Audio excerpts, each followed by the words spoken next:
Evo, Sarpi TV uvek sa narodom. Gde najbolje možete da upoznate mentalitet naroda i narod na pijaci, naravno, u bilo kojoj zemlji da se nalazite. Tako da, odlično je za šetnju. Možete vidjeti bukvalno svega i svačije garderobe, živih životinja. Ma nema što nema na ovoj pijaci. Imate nameštaj. Imate drva, radno dela, novih polovnih stvari.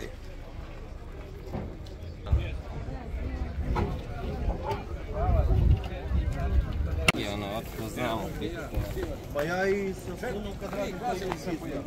Ma to. Ja malo onako više dvorište nego...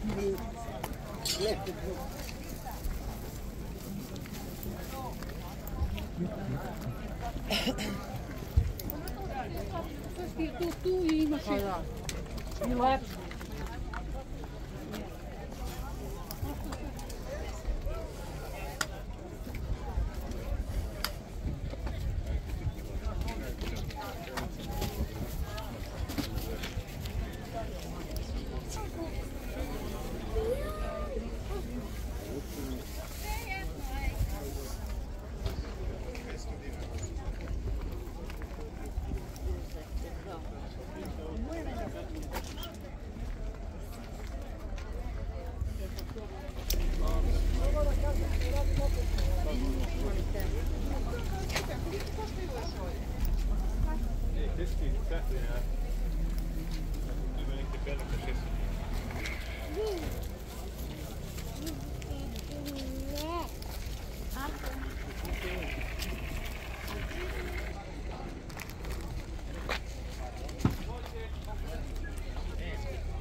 Zaboravili bi ovo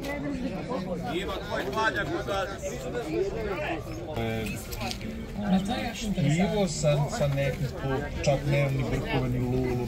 Ne treba to meni. Mi uklepamo.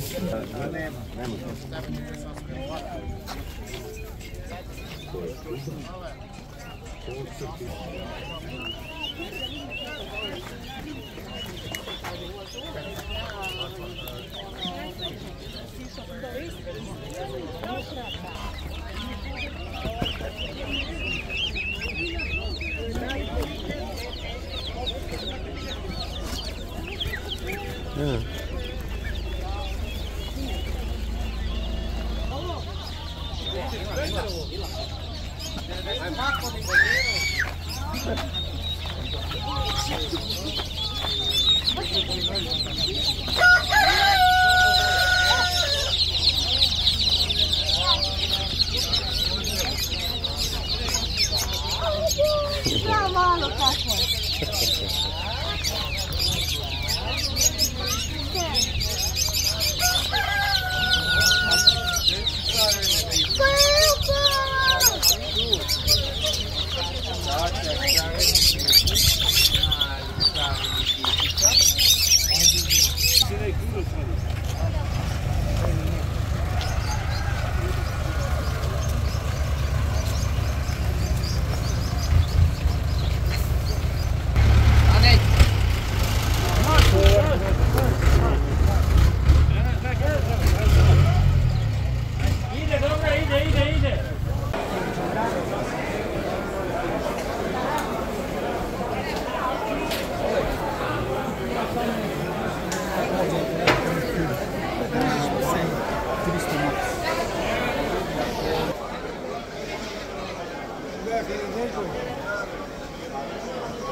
Tabure, pardon.